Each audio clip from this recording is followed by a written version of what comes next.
Mic check, mic check, mic check, mic check, mic check, mic check, mic check. James, check your.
All right.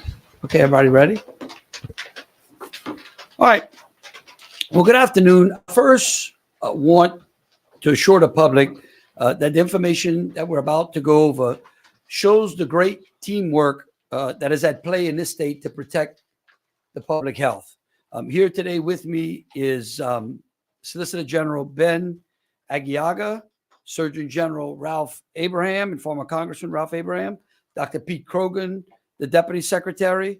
Who is not here is the hundreds of staff members and state employees that support both myself and all of those up here today that have been working tirelessly to ensure that this crisis is contained.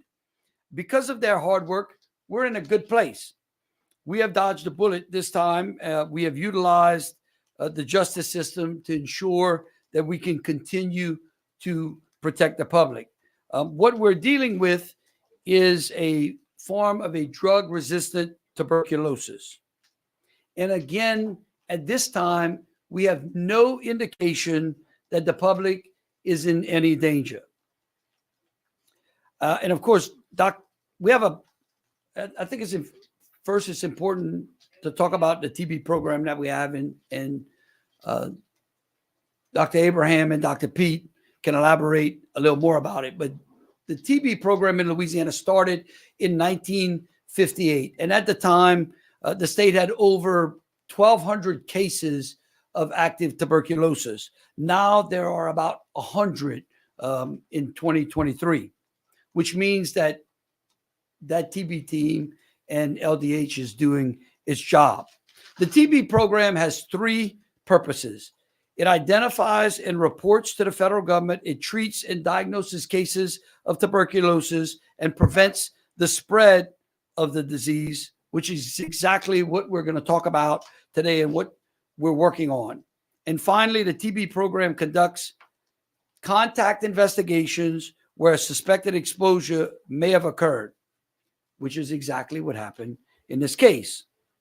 And so again, the information that we're putting out today is informative, and the public should not be concerned. Each region of the state has its own TB team that has its own TB chest clinic located within a parish health unit.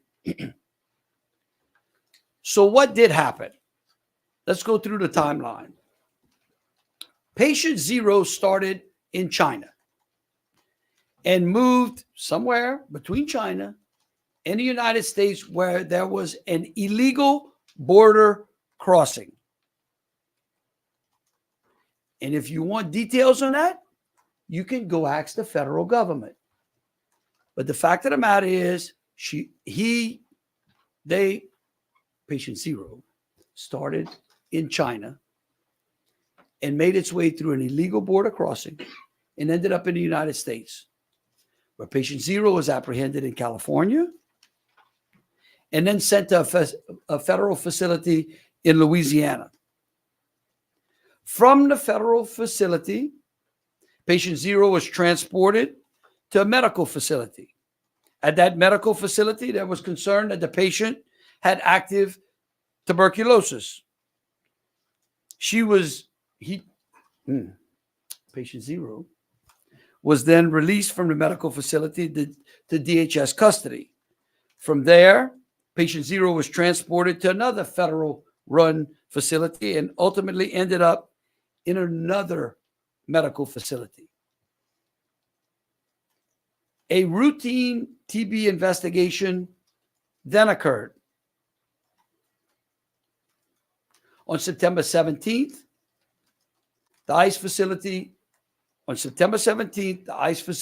then notified LDH, thus triggering the TB investigation team. At some point, patient 0 was transferred to a medical facility. Since that time, we have been actively working to ensure that the proper healthcare protocols were in place to protect the public. Again, let me assure the public, since the time that the TB team has been investigating this, we have been actively working to ensure that the proper healthcare protocols were in place to protect the public. At some point, the ability of the state to properly protect the public required the intervention of the Attorney General. And I want to say something. The Attorney General's office was unbelievable throughout this entire process. They did an unbelievable job. And so before I turn it over to the Solicitor General who's representing the Attorney General's office for us today, I want to make a statement. While I was the Attorney General, I warned consistently that an open, porous border, an unchecked border, were allowing people to come into this country with diseases that this country's healthcare system has consistently worked to eradicate. We are consistently seeing, as you read through the headlines, y'all do the reporting, y'all see in y'all papers, additional cases of measles, mumps. Now we have a rare form of tuberculosis, which I'll let the Surgeon General elaborate on. But again, this is not something new. The public should understand. We have been saying this is the type of crisis that occurs when we let people come into this country unchecked. And so again, I want to thank the Attorney General and the Solicitor General. I want to turn it over to the Solicitor General for a few comments on the legal matters. Ben? Well, thank you, Governor. Benjamin Aguinaga, Solicitor General, here on behalf of Attorney General Liz Murrill. On October 9th, the state received news that patient 0 had tested positive for this drug-resistant form of tuberculosis. And over the next 6 days, the Attorney General was intimately involved with the governor, with officials from the Department of Health, and other statewide officials in attempting to create an admission plan for eradicating and stopping the spread of this disease. The key date here for our purposes was on October 15th. On that date, the Attorney General hosted a call with ICE officials. And on that call, we demanded from ICE an assurance, a commitment not to release from these facilities any potentially infected detainees without medical clearance by the Department of Health. ICE refused on that call. ICE sent us another email the same day, again refusing to make that commitment. So as a result, on the same day, the governor and the Attorney General directed my office to prepare an emergency lawsuit to file against ICE in the Western District of Louisiana. We drafted and filed those pleadings on October 16th, the next day in Lafayette in the Western District. Critical here is that we filed that lawsuit under seal at the consent of our health officials and the governor because the pleadings intimately involve patient 0's sensitive health identifying information. That's on October 16th. On October 17th, we got on the phone with the court, and the same day the court entered a temporary restraining order against ICE, basically barring ICE from releasing potentially infected detainees without court approval. That order remains in effect today.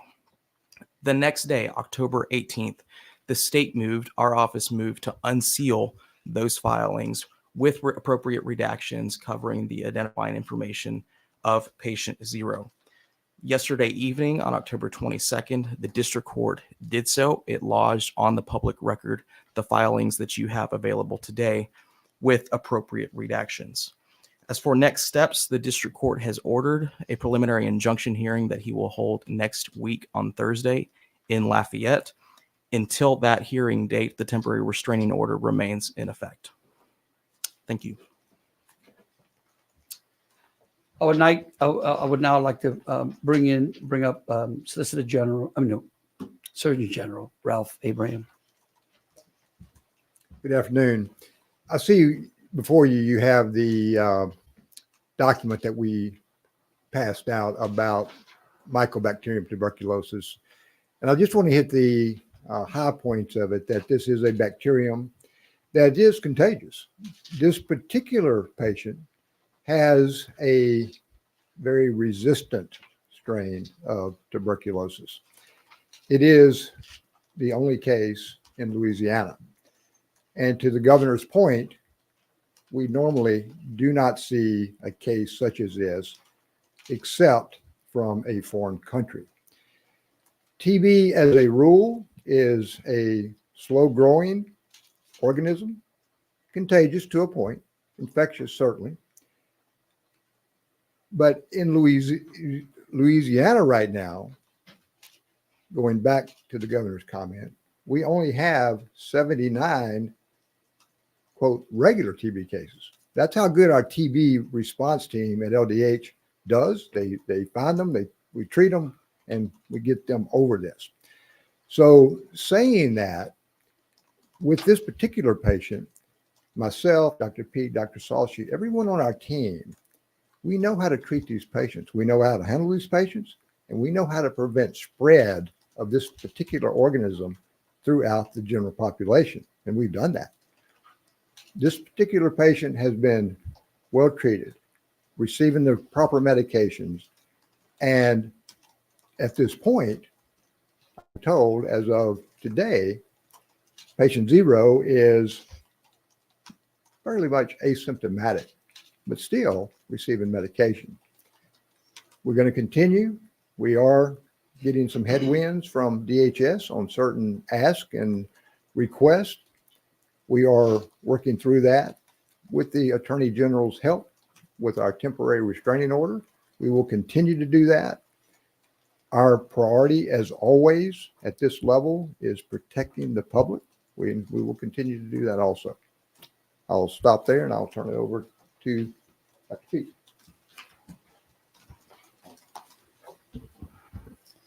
Thanks. So just want to reiterate the governor's first point about the great work that this team's done to contain the risk of spread.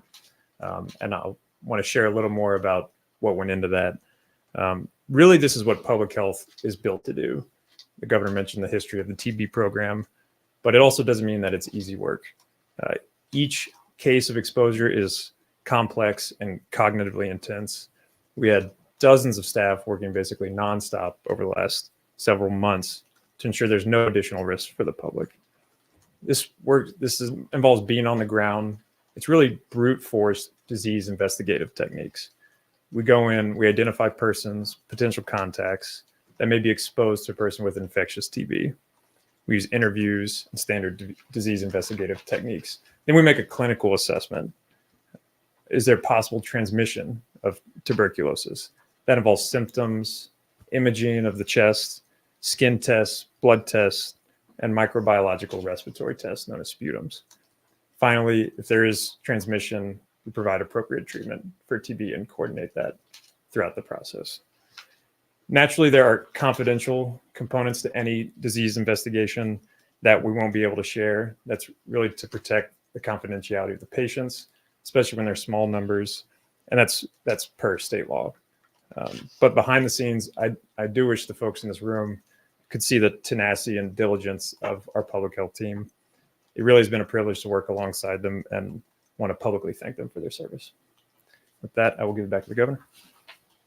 Thank you. Before we open it up to any questions, I again want to ensure the public that what we're doing today is making sure that the public is informed. And I think that the information that we provided you just now shows how diligently and what great work the Department of Health has done to protect the public from TB.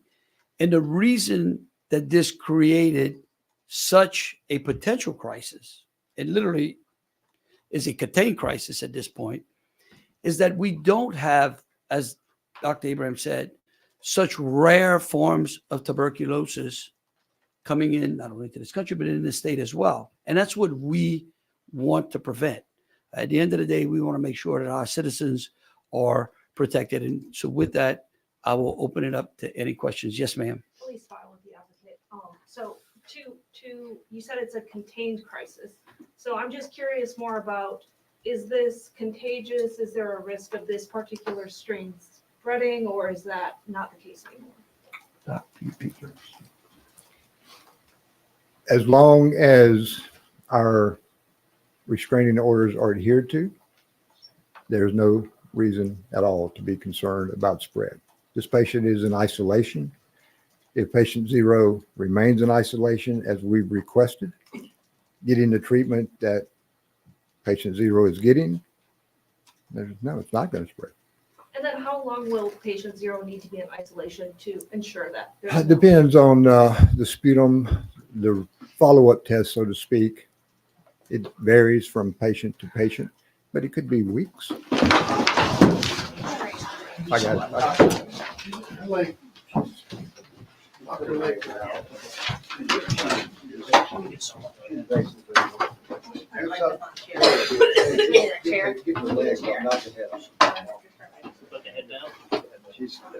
Mike. Do you have a cold rag? Y'all get up here. You're fine. You just pass that. Happens all the time. Get your seat right. It happened last week in another place I was at. I don't know why they passed out. That's embarrassing. It's Don't be okay. embarrassed. Not embarrassed.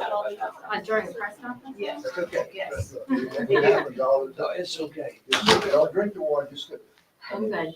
I'm good. Y'all do what you need to do.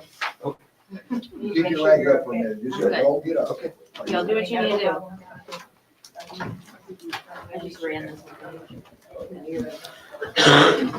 Well, the good news is that there were plenty of doctors in the room, right? All right, everybody's fine. We're just gonna keep going, Doc. Okay.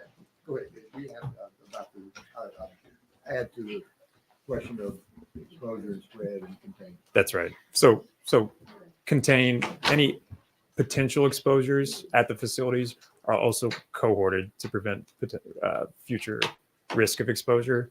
And then your question about the individual treatment course, as Doc said, it's really an individualized assessment based on their clinical response to the treatment. Could be as long as 6 months. Yes, ma'am. Governor, according to the lawsuit, the woman received an X-ray back in July and was suspected of TB and was allowed to go into general population through August. Why was she allowed to be around so many people when she was already suspected of having TB? Yeah, well, I will let the medical experts answer that question.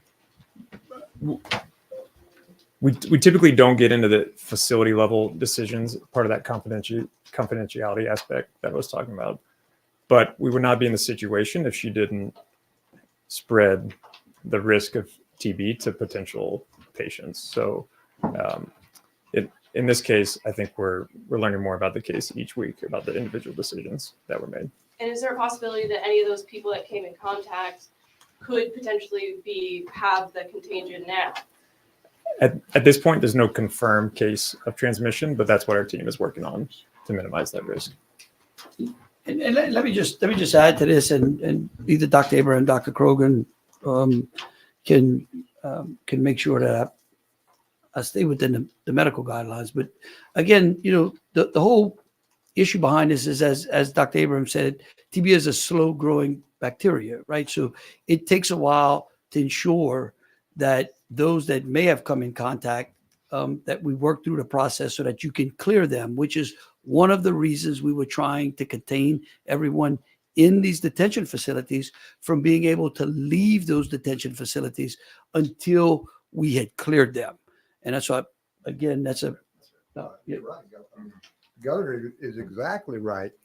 because this is such a slow growing bacterium, it's not like something that 72 hours later, such as some viruses, you have symptoms. This can be a long time, weeks, months. The way we test for tuberculosis was either with a skin test, blood test, and then if those are positive, we go to chest x-ray.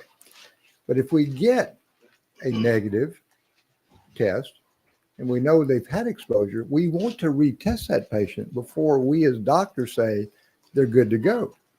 That's where we run into some issues. Yes, sir. So to be clear then, Dr. Abraham, people who might test negative now could test positive later on or some other day? Yes. Yeah, that's correct. Yes, yes, ma'am. So how many potential exposures have there been? And the temporary restraining order, does it apply to the entire facility or just those who've been potentially exposed? Okay.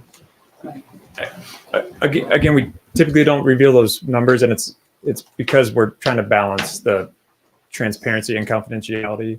There's two aspects to it. It's the state statute, and then also it's such a dynamic number. If I gave you a number right now, it'll be different by tomorrow, and it'll be different by yesterday. That's because each of those individual exposures is its own case investigation. Your second part about the restraining order involves the entire facility. We got time for about one more question. Yeah, Jude. I know it's not, I swear I don't have TB, I'm just getting over a cold. That's what they all say. I know it's not commonly used in the US, but I do think there's a TB vaccine. Do you guys think about distributing that? And could you explain why or why not? Okay. There is a TB vaccine. It's not used in the United States. It does have some issues with it. And again, it's an individual country's, I guess, decision to do that. And this country has so far decided not to vaccinate. Okay. All right. Again, as information becomes public and we're able to put it out, we'll put that information out. The purpose of this press conference was to ensure that the public understood exactly what was going on, since the court filings were made public this morning. And so, again, we want to ensure the public that there is a huge team of people that are working 24/7 to ensure the healthcare of the state. And it's not only because of this particular incident, it's something that they're doing consistently. And so I want to, again, just personally thank each one of them that are out there working to help us, whether it is in this issue or any other public healthcare issue that we're dealing with. Thank you.